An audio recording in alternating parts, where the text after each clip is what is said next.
Welcome to Midlife Matters. I'm Marie, and each week I'm joined by my friends Julie and Mindy to talk about all the topics keeping women in the middle years up at night.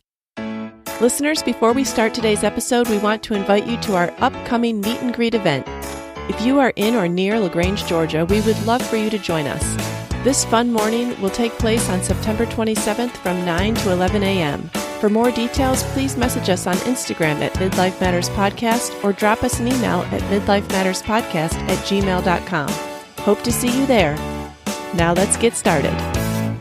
Listeners, today we're talking about the kitchen and how much of our lives have we and do we spend in there anyway, Julie and Mindy? I mean, seriously, if we added up all the hours, what do you think? Too many. It's depressing. Yes. Too many to even talk about. And even if I'm not cooking, that's still the room I find myself in a lot. Like that's where I sit at the island and work and talk with people. You know, I don't know. I just can't get out of there. It is the true heart of the home. We are literally stuck in the kitchen all the time. So today we're going to be talking about kitchen helps, and we're going to be talking about everything from easy meals to kitchen tools to hosting guests. We've got lots of ideas to help you and each other in the kitchen. Because Julie and Mindy, even though we've spent so much time on food-related tasks over the years, I still perk up when I hear about a new idea or a new recommendation. I'm always looking for a new way to streamline it or make it better. How about you? Oh, me too. I know. Secretly, I was thinking, hey, let's talk about this because I need to hear from you. Right. Yeah, it's like laundry, you know, it's never ending. So, And it's what my friends and I end up talking about after workout class. We stand there and talk about meals and like, what are you going to make tonight? I'm like, I don't know. What are you going to make tonight? Right. And I was noticing that meals have changed so much over the years. Like the meals that our moms would have probably talked about making with their peers have kind of fallen out of favor or aren't very popular anymore. And now we talk about different meals. And then the meals that my daughter makes or talks about aren't always the meals that I think of making either. So like the different generations cook different meals. Have you guys ever noticed that? I feel like a meal can be a lot less than what I used to think a meal ought to be. You know, not as many casseroles, not having to have separate items, like, you know, it could be some kind of wrap, and if it has all the vegetables and kind of all the food groups on it, that can be it. You don't have to have side dishes and things like that. It seems like that's the way they cook. Right. I think my poor mother is probably worn out because I remember growing up, we never had snack food around the house, but we always had like a meat and three for dinner. And she's plain worn out, like still years after my brother and I have left. I mean, I've been married 25 years and she's still like, it's just your dad and I, like, we're just gonna, it's gotten so much simpler for them. But I don't know. She retired. Right. Well, and then, you know, you look forward your whole life to when you don't have to cook kind of on demand and what people want and the amounts and the regularity. And then you get to where I am and then you don't know what to cook because you still get hungry and you still need to eat. Right. But then you have a whole new set of problems. Ooh, okay. You know, like, well, that's too much food. That's too much for us. And so we have a lot to talk about. Yes, I can't wait to hear that. Yeah. But anyways, let's just start out with how do you meal plan? And this is such a basic question. And I've been married almost 30 years and I still don't meal plan. Like about an hour before dinner, I think, what do I have on hand? And I'm only half joking. Like I seriously, sometimes it's like a half hour before dinner and I still haven't decided what I'm making. So how do you guys meal plan? Gosh, I wouldn't have a meal. I would not even know how to begin to do it that way. Really? Oh, yes. Like I have to think about it ahead of time. And then I make I make up, I kind of think, okay, what nights are people going to be here? So I'm going to need 2 or 3 meals this week. And then I make a list and then I go get it and I have it on hand. And then I know that's what I need to cook. And I cook a little bit more than we eat because I know David's really good about eating leftovers. Like he doesn't mind eating something 2 or 3 nights in a row. So I really only have to have a few anchors in the week and then the leftovers. And that helps me knowing, okay, I only have to do this 2 or 3 times. It's not every single night if they're going to eat leftovers. Right. Wow. Okay. So at first I was like, man, Julie's going to put us to shame, Marie, with all her pre-planning and organization over there. It's not anything great. It's just I have to think ahead. Right.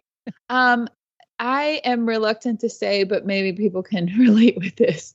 I'm very similar to Marie, and it's like, oh yeah, we have dinner again tonight. It's like it's a surprise every day. Now, this should not come as a surprise, but I have made a concerted effort over the past 6 weeks to clean up our diet from the summer. And so I have bought items that take more prep time. And now that I have better food on hand, I am thinking about it more. But similar to Julie, I do kind of have like 3 main anchor meals that I will grocery shop for like once a week. And so I'll have those in there. And then every day it's like, oh, wait, what's happening tonight? Oh, the boys are working till 7 or till 10. And I'm, and so it's like every day the schedule's different at night. So it's hard because it's not necessarily going to be fresh, Right. That's the hard part is you can't save that salad for 3 more nights. No. Yeah. Yeah, I definitely tend to go by the seat of my pants. If someone asks me at noon what I'm having for dinner, like, I don't know yet. How rude. Stop asking me that. I barely got done thinking of what we were having for lunch. Oh, funny. But I liked this next question that you came up with, Mindy, because this is why I can do that. You said, what food do you always have on hand? And I feel like I always have a lot of basics on hand. So I can make something in 30 to 45 minutes.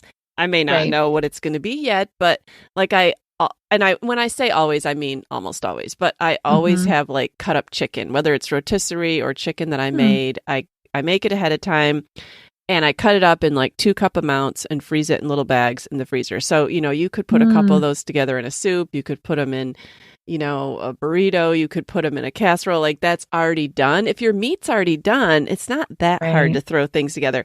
I'll do the same thing with ground turkey or ground beef, like cook it ahead of time, freeze it in small baggies. I usually always have tortillas, black beans. I have the Trader Joe's pizza dough, which if you put it out on your porch, especially in the summer, it'll thaw in an hour. Oh, funny. I usually have sauce and cheese. I usually have chicken fingers because almost always someone is going to want one. I have pasta. Lately, I've been always having frozen shrimp because that's an easy thing to cook up. But I try to have... I may not know exactly what I'm going to make, but there's probably something I can throw together pretty quickly. I don't know. Is that kind of what you guys do? Well, the things that I looked in my pantry and I thought, okay, if I had to make dinner tonight unplanned, what could I make? And chili is always something I can make. Usually spaghetti. I always, or any kind of pasta with sauce. I always have that. And then we like tacos, so I always have the shells, the sauce, but I don't always have the meat, so I'd probably have to go to the store for the meat. And then any type of breakfast food for dinner, we can usually, I could pull that off last minute. Like we always have waffles and pancakes, and I always have eggs. So. Oh yeah. All right.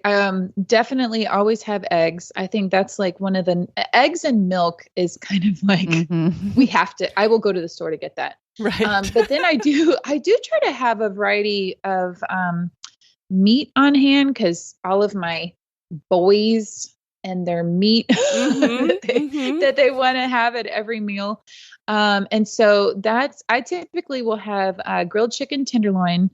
But I'm not as good as Marie. It's frozen in the freezer. And I'm thankful that I have like an air roaster, air fryer now that I can like, it's a lot faster. Okay. And then I'll have like some lean ground beef or lean turkey. And then I'll have a pasta sauce and a pasta noodle. Could differ. And then definitely milk, cereal, bread, peanut butter jelly. Like I still have boys that are making their lunches. And so, there's a lot more things I feel like I have to have on hand for the lunch making and then the dinner. So pretty much I can always throw something together. Oh, and let's not forget sweet potatoes and baked potatoes. Okay. That's now like a really, I have had a love affair with starches lately. I don't know if my body's craving it or what, but pretty much like one meal a day, I will have some sort of baked or sweet potato with a meal. Yeah. Yeah. So it sounds like we all do. If someone asks us to make dinner tonight, we have food. Yeah. We're not starving. I'm just usually missing one key ingredient. Time to run to Aldi. Right. All right. Well, what are some of your go-to recipes? Like a later question is, what do you make for company? But just what do you make during the week that's like a go-to for you? I don't feel like any of my kids are going to say, gosh, I'm just longing for mom's good cooking. I just want a home-cooked meal. I just don't think any of them are coming back for my food. And I don't know. I have loved And you're cooking. A good cook, Julie. I don't understand why you say that. I have picky kids. That's why. It's true. Yeah. Other people might come, but they're not coming. Yeah. Right. So, now, my daughter's not picky. And actually, David is less picky now. So I only have one picky one. But like I have this meatloaf recipe because the kids are like, oh, I hate meatloaf. But they love this one recipe. And it is, I got it out of Family Fun magazine when the kids were little. And they'll eat it. They love it. And I love it. Chili. We do a lot of chili, and I can do it over a baked potato, and I can do it over noodles, and it doesn't have to be winter. We prefer it in the winter, but I've already cooked it once at the end of the summer, Right. Pastas and sauces. I do quiche sometimes, like a sausage and cheese quiche recipe.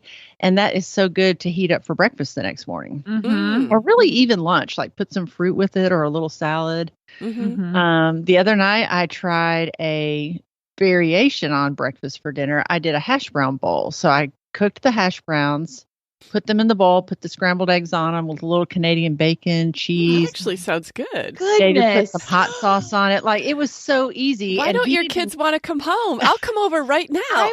I'm ready, Julie. That sounds so good. Well, David came in like at 9:00, so I had left the hash browns in the skillet, the eggs sitting out, and like he had to make his own eggs and put it on there. But that was really easy and kind of a big reward for not so much effort, because I bought there were Trader Joe's hash browns like in a package. Oh, nice. Okay. That you just put in the skillet. I like sheet pan dinners; those are easy. And I've listed a couple of on here, but three things that I kind of like to do regularly is it's called a no peep stew. And you put it in a Dutch oven, and it's just stew beef and some vegetables. It has some apple cider in it. And you literally put the lid on, and you don't peep at it for 4 to 5 hours. So it's kind of, you can start it after lunch, and it's smelling good all day. Right. And then about 4 or 5 o'clock, and just serve it with some crusty French bread and a little salad. Like, it is so good. And then homemade pizza. I love Trader Joe's homemade, like the pizza dough. And I will usually make 2 or 3 pizzas at a time, even if it's just for 2 or 3 of us, because we love leftover pizza. My boys love a white sauce with some grilled chicken and maybe some buffalo sauce on it. And then we like a barbecue chicken. So instead of a pizza sauce, we use, barbecue sauce as the base, and chicken and cilantro and cheese. And I don't know. I just, so like when we like something, I make a lot of it, and then we eat it often. Yes. Yeah. I will often make that Trader Joe's pizza, and then whatever's left, I freeze in 2 slice quantities. And then like the girls would take that if they weren't coming home for dinner, but they had to work, or, it's nice to have something that they can just take with them. Because I don't really want to have to get something out at 10 o'clock, and they do have a break at work, but it's like, what can they take that only takes a few minutes to warm up? Or you don't even necessarily need to warm up pizza, Hey, yeah. Can I tell you about a hack I just heard? Sure. Yes. When we reheat the pizza, we usually just put it in the toaster oven, because I just don't like it in the microwave, but it kind of takes a while. And so I'd heard to heat it in your iron skillet. Well, I keep my iron skillet on the stovetop all the time.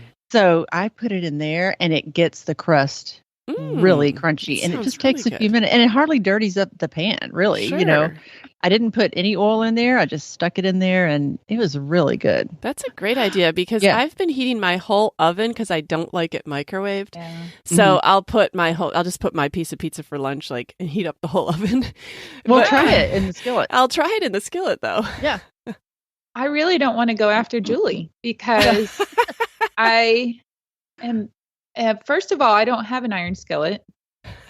All right, Mindy, we got to get you on board with this. I know. This is ridiculous. All right. But I do have some go-to meals. And this is where my mom would have never done this. She would have never seen this as a meal. But actually, my family loves it and thinks it's a huge treat when I do it. But one of the things that is a go-to last minute I can throw on our skillet is, or the griddle, is I make hot ham and cheese sandwiches. That's a meal. So, I count that. Okay, listen. I mean, it's bougie. I add Dijon mustard. So, is it Grey Poupon? It's the Great Value brand. Hey, inflation. And it's so okay. They get all excited when I'm like, I pull out my griddle. I'm like, you want a quesadilla or a hot ham and cheese? Ooh, hot ham and cheese. Yes. And so, I mean, that's just like I buy the thick, really good multigrain bread, and it's like big pieces of bread. And so we use real butter. And then, of course, like Kraft slices of American cheese is, like just the typical go-to. And then I do buy a dinner ham that's sliced. I don't buy deli ham. I buy the dinner ham. So it's thicker.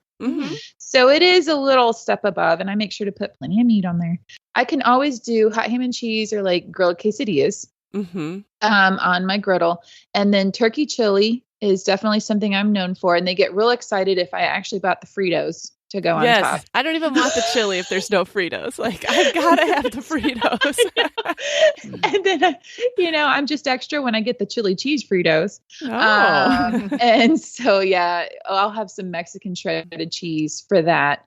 And then they love baked ziti. So that's just kind of a typical go-to. So spaghetti or baked ziti when they want pasta. I do like to make a white sauce, kind of chicken Alfredo, but then I'll add some extra like greens in there and stuff. And so I do love, and mushrooms. I happen to love mushrooms. And then also the other kind of go-to thing is this is dependent on Bryce, because I'm not allowed to use the grill. Once I burn down one grill, I guess I'm not allowed to touch the grill anymore.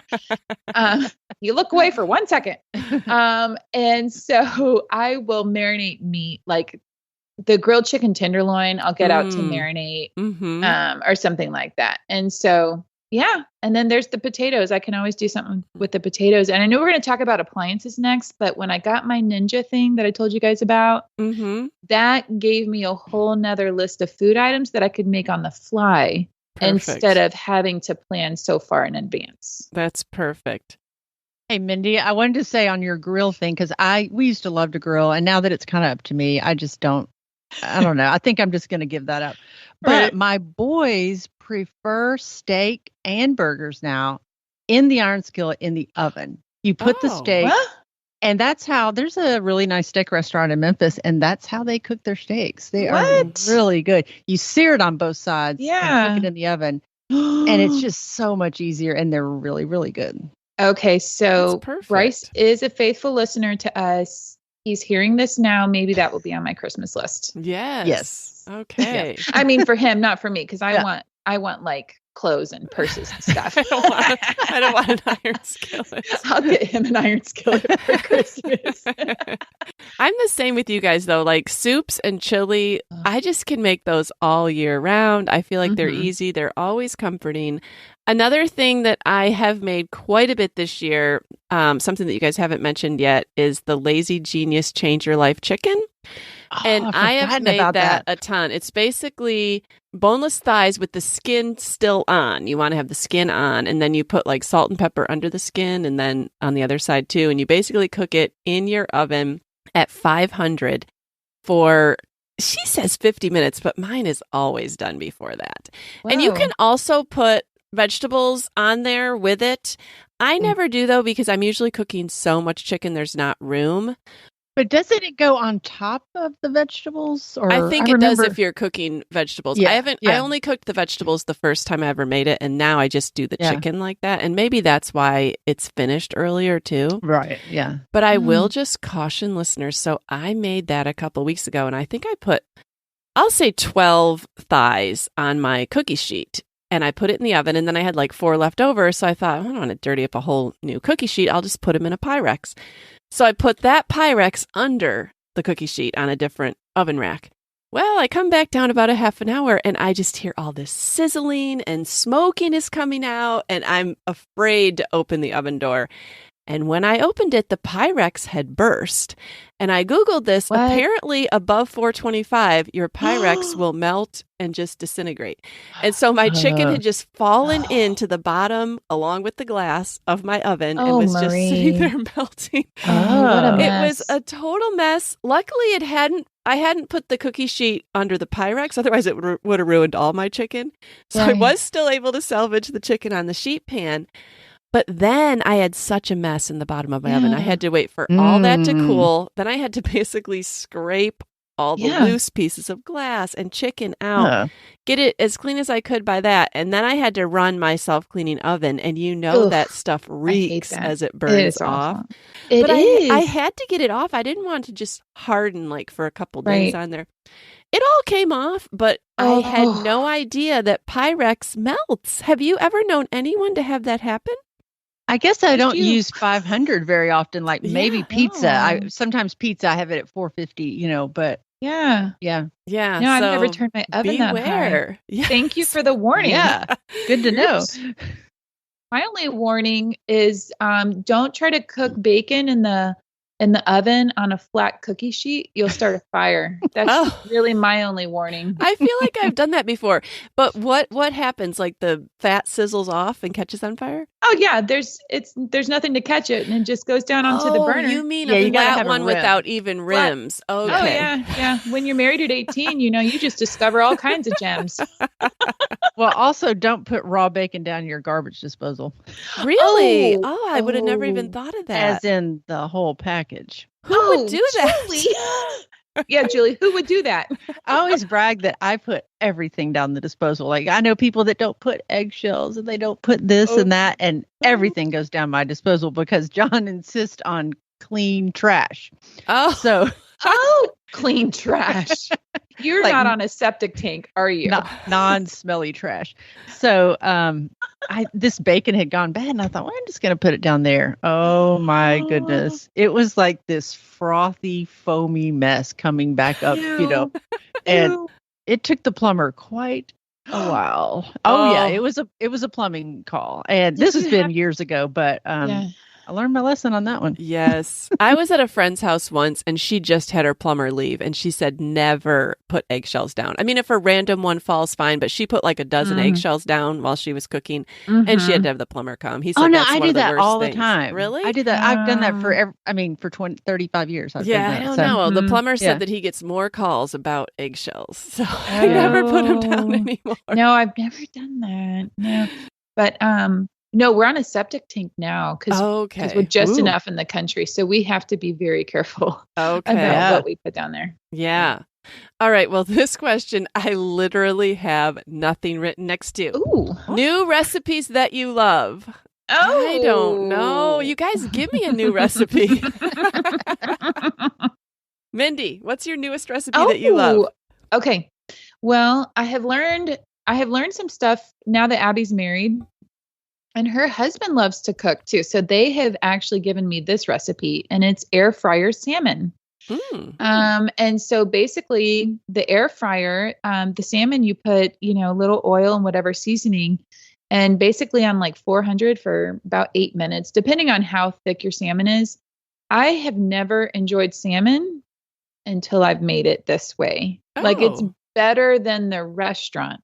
And so that is a new recipe for us, and it's kind of opened up the door because I know I need to have more salmon or fish. I just don't tend to go that direction.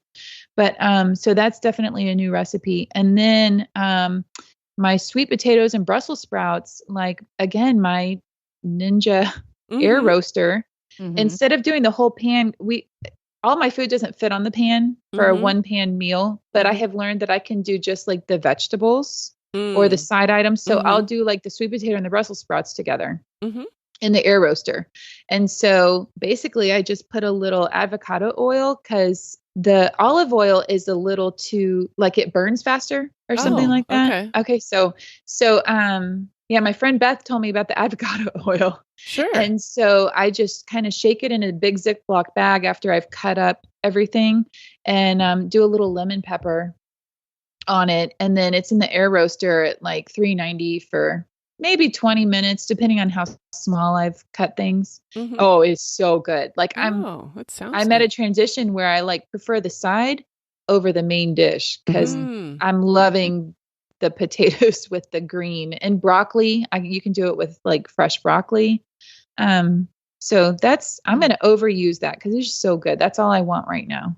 It's a good summer dish too. Oh yeah. Yeah. Delicious. Yeah. Julie. Roasted vegetables are just, you can't even compare them. They don't even taste like they do if they're boiled or whatever else, however else you cook them. Yes. Yeah. So good. Yeah, my son gave me this tip for more crispy type vegetables because I do make them in my iron skillet, but he said, they're too soft that way. And he told me to, once you get them kind of softened up in the iron skillet, then put them in your oven to crisp them. Oh. You can just put the whole iron skillet in there then. And that is actually really good. So I've been doing the iron skillet. That versatile iron skillet. Love it. Okay. Julie, did you have any new recipes that you wanted to share?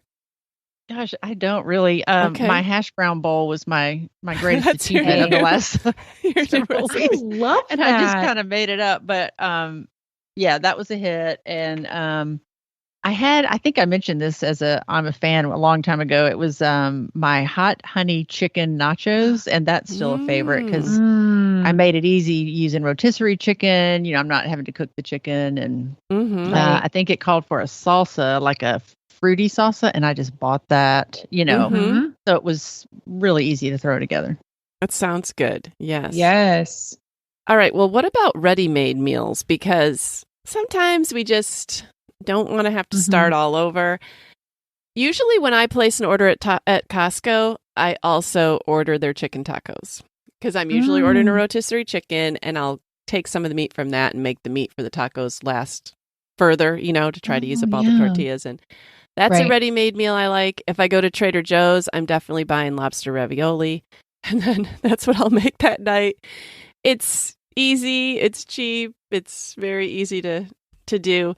Those are just some things. Or I'll buy that pork carnitas meat because then all you need, you can buy that at Trader Joe's too. Then all you need to have are the tortillas. But I like a good ready-made meal. What do you guys do like pretty much on a regular basis? Now, did you mean the street tacos at Costco? Yes. Yeah, I love those too.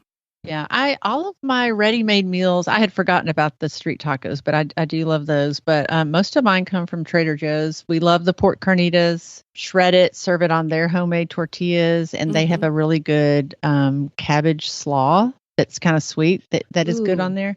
Yum. We love their Euro meat served on their naan bread with tzatziki sauce. Probably every week David cooks the frozen orange chicken with jasmine rice. And then I like the kung pao chicken. It's got peanuts in it. And then lately they have individual meals, that are just single serving frozen, and it's the tikka masala or butter chicken. Oh. So it's a little tray of butter chicken with rice all in one. Oh, I need to look at that. Yeah. So, that would be too expensive to like serve a crowd. But if it's me for lunch or just one of us for dinner, it's perfect. Right. Yeah. What are some of your ready-made meals that you pick up on a regular basis, Mindy? Well, I had a lot more when we lived near a Costco. Okay. And so like my ready-made meals, I have a couple, but I don't have access to, a place. I don't have a Trader Joe's. I do have an Aldi, which I do love. And I'm getting to know Sam's. because Sam's is the closer kind of warehouse store. And so there are a few things there, but I mean, I have to really prepare to go to Sam's. I have to take a cooler with me and that whole bit. So I haven't gotten in a routine of doing that yet, but I always love to grab like a chicken Alfredo from there. And it looks the same as actually what Costco had, which surprised me. So I was going to say, I do Sam's and Costco, but if I'm in Sam's Club, they also have street tacos. So they have the whole taco kit there too. And another thing my daughter got one time, and actually it was really good. It was just their pre-made, they make like right there, their sushi rolls. And I don't know, I think it came like 12 or so in a pack. And then she took it to work that night, but I had a couple while we were standing in line, and they were really good. And that was a cheap, easy meal for her to take with her, pre-made, and it was fast and ready to go. So there are pre-made meals if you go to that back section by Costco or by Sam's Club. Yes. They have a ravioli lasagna at Costco that is so good. And we discovered that once during the holidays. And I remember we had people over like several nights, and I just bought the same meal. I just went back and bought that ravioli, because it was so good. It's made in the store. It's fresh. Okay. So I need to look for those things the next time I go to Sam's. So really there's only two things that I'll buy that are ready-made to have on hand. One is really just the Bird's Eye kind of family skillet meal that you'll get in the freezer section. And it's pasta, vegetables, and like chicken. So I'll get like the Alfredo chicken, and like I threw it together last night, and it's mainly like Bryce and I had leftovers for dinner. The boys were at work. They came home later, and they love having those. And so that's one thing that I'll kind of on the fly make for them.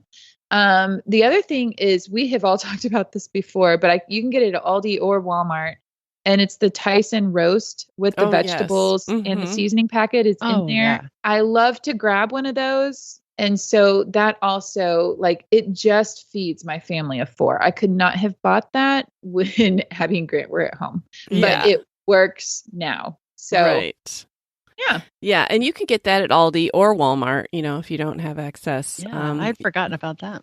You said you have an Aldi, and Aldi and Trader Joe's, I think, are owned by the same people. So Aldi doesn't have the lobster ravioli, but I just bought their spinach and cheese ravioli, and that was really good. And it's like $4 for a package, and it feeds 2 people, and it's just easy. And I mean, it seriously takes, all you have to do is boil the water, and then it takes like 4 minutes. So that sounds good. I will look for that. Okay. Thank you. Yeah. All right. Well, where do you guys even find good recipes? Because I do not like to read cookbooks. I do not watch the Food Channel. Like, the only way I'm going to find a good recipe is if I go to someone's house and I eat something I like and I say, how did you make this? But how do you guys find good recipes? Well, that is the best way, is to eat something you like and ask for the recipe. But for me, it used to be cookbooks. I collected cookbooks. I bought them everywhere I went. And so I still have recipes I use from those books. But today, I'm rarely going to go looking through those books to find new recipes. So for me, like if I want to know how to make something kind of basic, I love to go to the Pioneer Woman. Her lasagna recipe is the best ever.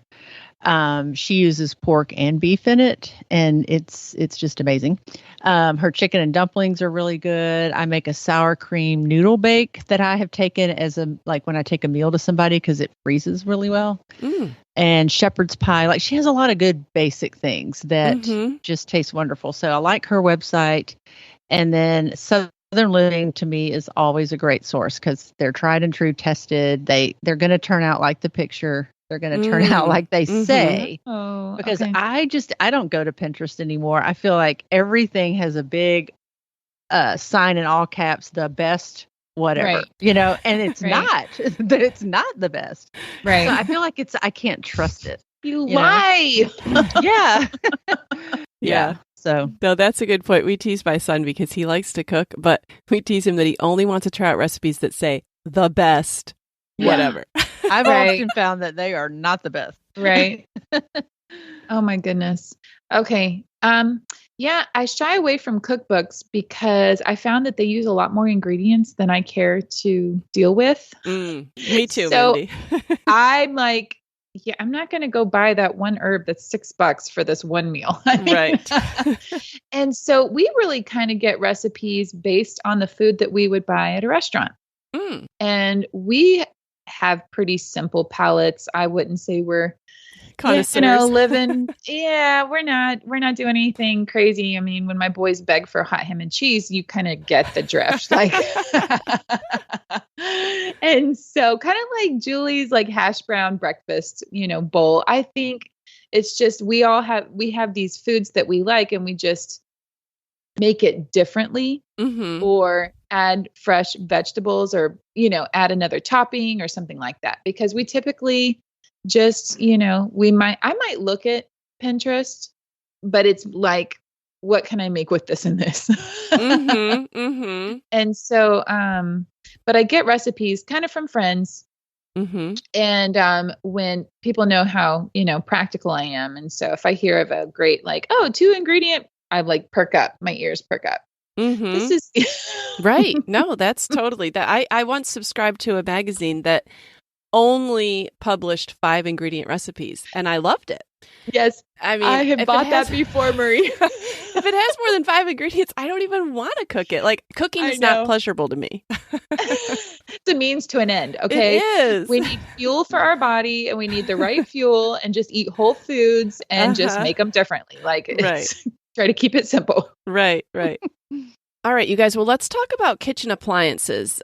I have bought kitchen appliances, as I'm sure all listeners have, i.e. my Instant Pot, and thought this is going to change my life. And now I only use my Instant Pot to make hard-boiled eggs. It is a huge appliance, and the only thing I make in there are hard-boiled eggs. So it takes up a whole cabinet. Yes, it's not. It's a lot of money for hard-boiled eggs. It is. So, pretty much I stick with if I'm going to use an appliance, my toaster, my crock pot, my cast iron skillet. But what do you guys go to for your appliances? Well, I think my very favorite, like if I had to just grab one that I was going to have to live with the rest of my life, it would be my toaster oven. Okay. Because I feel like we could have been a test kitchen for how many times the door could have been opened before it'll fall off, because I think we've had that thing 15 years. It's a Breville, and we use it at every single meal. Making cheese toast, reheating things. I can cook like 5 cookies in there. Like if I have a tub of Toll House cookie dough, I mean, I can cook 5, I would have never even thought about that. No. Yeah, you can cook a little cake in there, like in a 8x8 pan.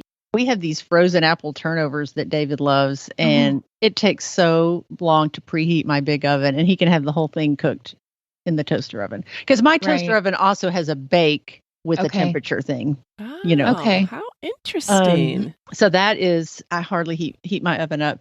I'd say our Vitamix blender, it was a gift when John got sick, because we made a lot of smoothies, and I still love it. Oh, yeah. And if I could only have one pan, it would be besides my iron skillet, I guess if I could only have 2 pans, my iron skillet and my enameled Dutch oven. It's super heavy, cast iron with enamel on it. So that's what I cook all my soups and chilies in. I cook my pasta in there. Like it's just wonderful. So, and then of course I love the crock pot, and I have an espresso machine, and I use it every single day, but I guess I could live without it. But yeah, the toaster oven and my Dutch oven and my iron skillet, those are I can't live without. Yeah. Okay. Wow. All right. Well, I'm not going far off the path from you guys. My number one appliance that will never leave my kitchen countertops is my coffee pot. Oh. And so I love my coffee pot. Bryce bought me the Keurig that makes the carafe, and it's a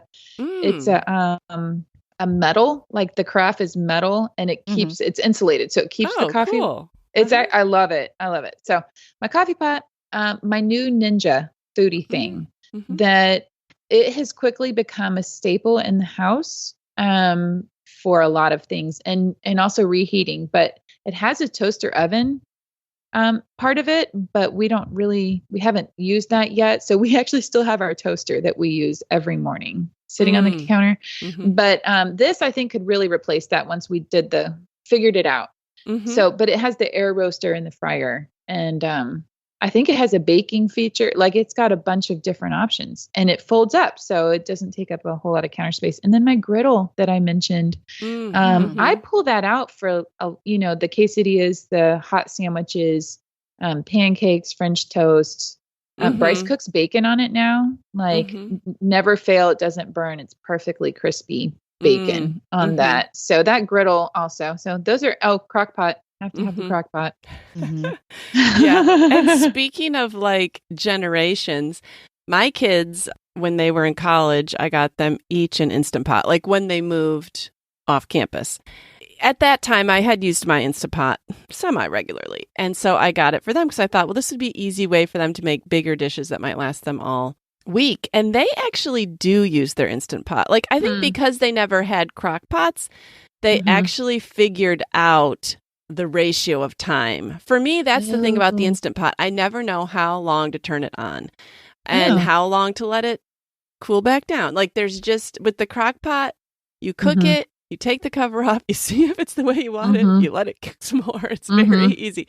You can't do that with the Instant Pot. Once you open it, you're done. Okay. Yeah, so maybe that's more of a generational thing. I don't know. Does your daughter have a crock pot and does she use it, Mindy? Now, she's newly married.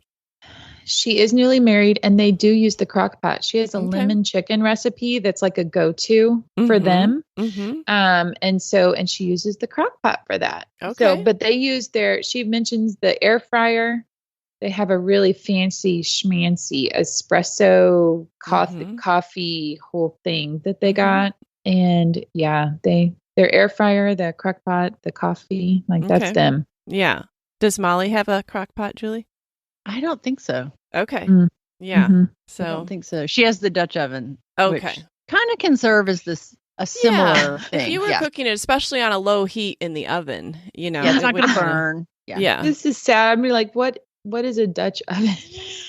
It's just a big, deep, heavy pot that has a lid. So it seals it up kind of like a crock pot would. And you can cook things on a low temperature and it won't burn. And because it's so heavy, it's like a cast iron skillet, but it's coated in enamel.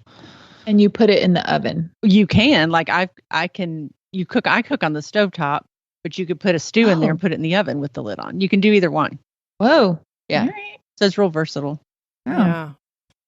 Now the air fryer, I'm kind of interested. That's one of those things I haven't pulled the trigger on because my son had one. And one time I looked in there and it looked kind of nasty, like it was hard to clean.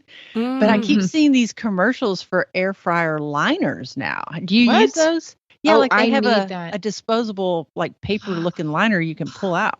That would save my life because every time I do the air fryer salmon, it is a chore to get that thing clean. And I cannot stand to have pieces of fish left on there. I'm so particular.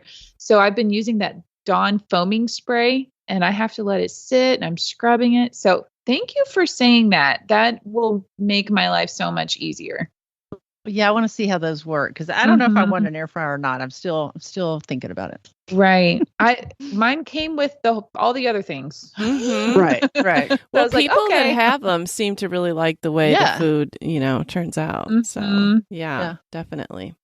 All right. Well, we promised that we were going to talk about a few other things at the beginning of our episode, but I just don't think we're going to get to them today. You guys, there's so much to talk about in the kitchen. So I think this might have to be a separate issue as far as hospitality and what you serve your guests. Yeah. But let's briefly touch on, and I'm sure we can talk about this in future episodes too. What is meal planning or prepping look like now that kids are grown? Like I just, in the last 2 weeks, have recently experienced this.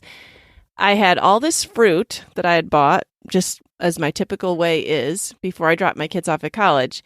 I came home and I was there a whole week and I'd only eaten one little small pound of strawberries where like we could have gone through a pound of strawberries a day, when everyone was home. And we had a watermelon and my husband came down for lunch. He's like, wow, there's still watermelon in the refrigerator. Like I can have it 2 times a day and no one's eating it. It was just so weird to us because with just the two of us there, nobody was eating anything.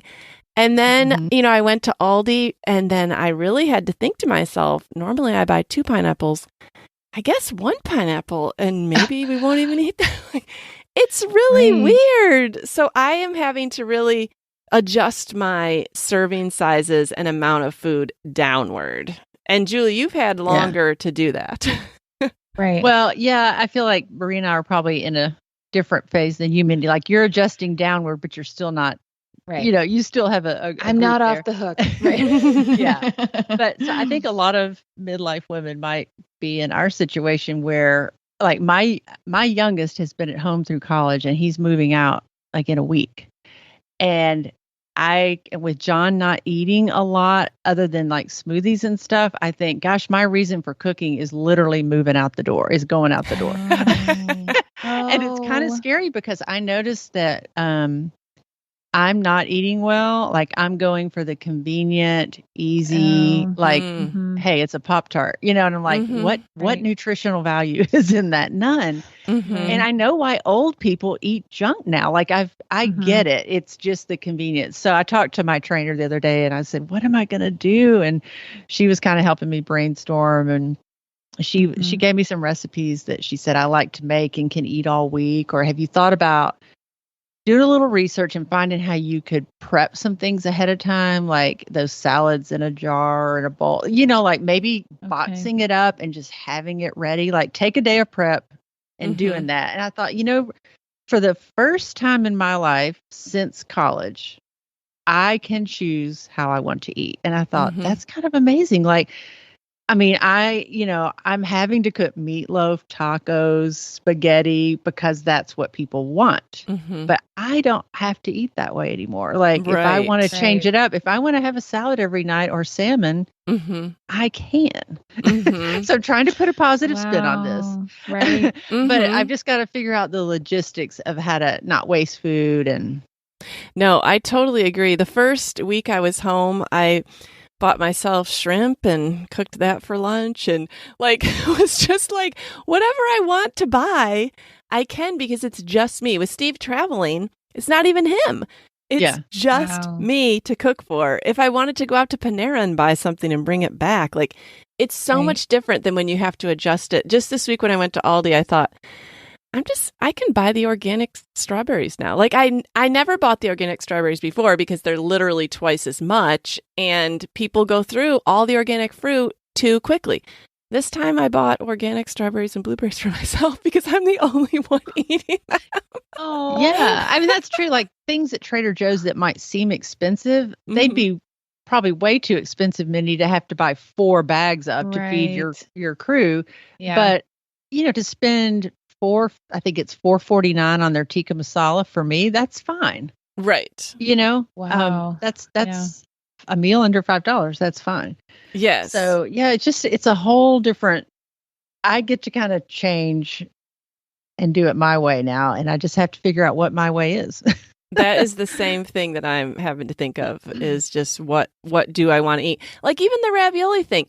I was never allowed to buy ravioli before because my kids don't like it.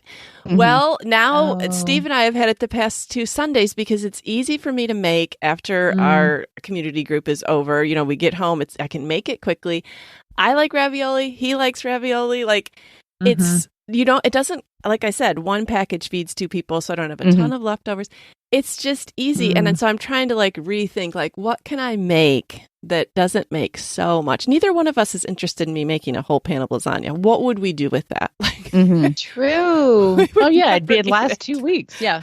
Because even if you made like a crock pot soup, I feel like I always end up making so much, like I'm putting 3 pounds of meat in that thing. And I don't want to eat taco chili for a month straight. I don't either. Yeah. I guess they do freeze things like that. Or just make less. Like I like to make oatmeal cookies, and I thought, I don't have to double the recipe anymore. Right. I've been doubling the recipe so long that I thought that was the recipe. The recipe is actually half that. Oh, like that's quicker to make. You don't have as many cookies. This is terrible, but I didn't used to buy a lot of antibiotic-free meat because people eat so much meat. It costs you so much. If it's just myself, I can buy a little package of antibiotic-free chicken tenders and grill them for myself in a iron skillet, put them on salad. And like, that's a meal. you just have to think maybe differently. And I've only been doing it 2 weeks, so I obviously don't have great advice, but just that I've been kind of readjusting maybe what I buy. If it's only for Steve and I, I wouldn't necessarily make that for the whole family, but right. Yeah, it just does take a lot of thought though, because after 35 years, you're in a rut of we have hamburgers, tacos, and spaghetti. It's just hard to get past that. Because I feel like I see my parents and also my grandparents that they'll go out to eat and they split a plate, like when they go out to eat. Mm-hmm.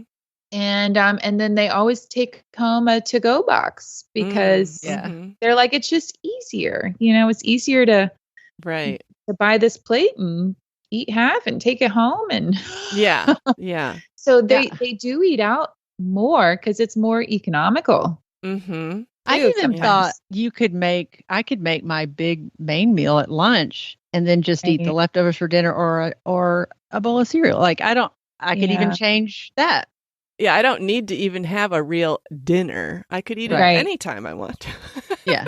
Right. It's just hard to give yourself permission. Wow. Yeah. So I don't know, listeners. Obviously, we need to come back and touch on this again. We've only briefly scratched the surface of it. But we will do another episode on things for guests, because I do know that we're moving into an entertaining time of year. Mm-hmm. Right. And then also maybe cooking smaller meals, just for each other. So, but before we go, let's move into I'm a fan.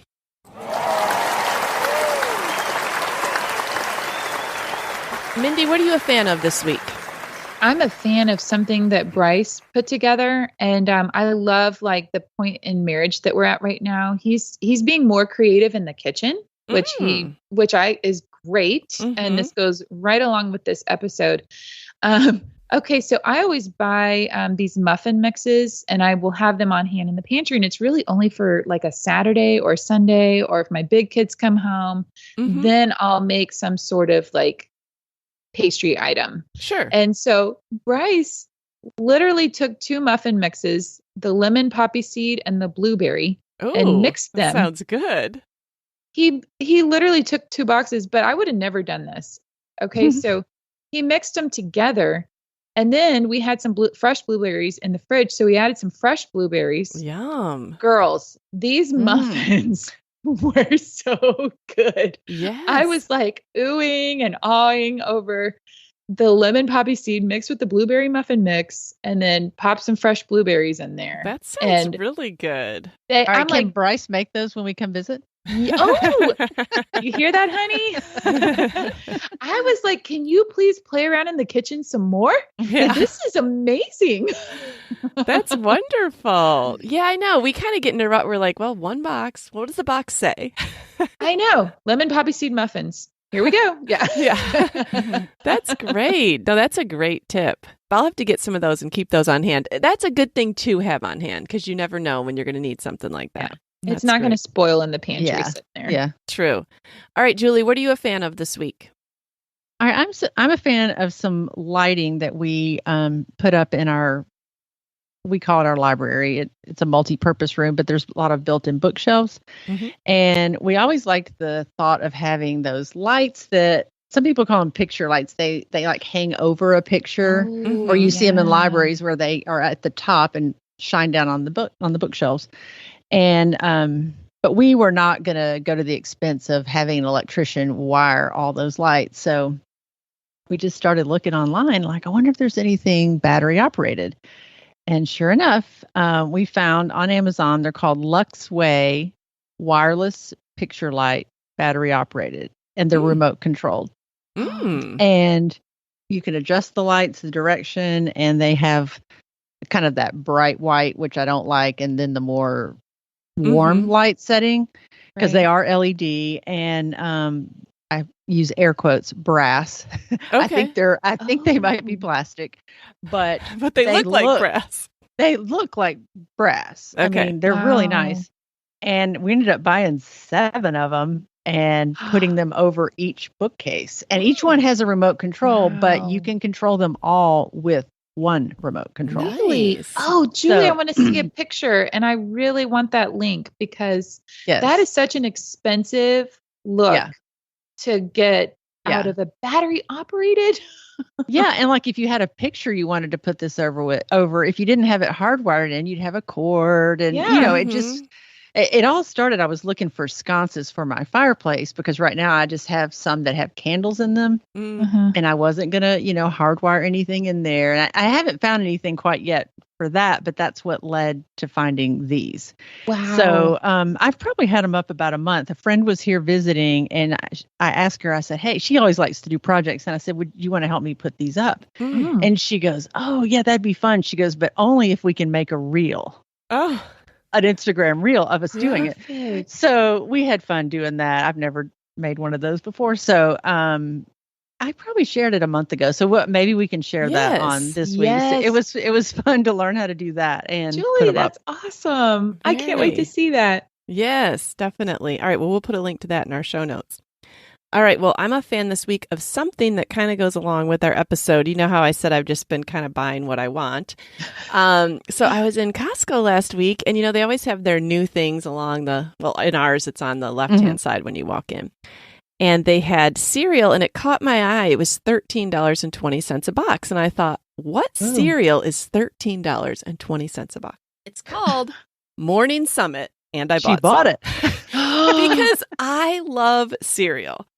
And I eat it every day. And so I thought, well, this has got to be a really good cereal if it's so expensive. So it says that it's made with almonds, pumpkin seeds, dried cranberries, dried cherries. Almonds are the first ingredient, which is why it's so expensive. I looked up why is this cereal so expensive.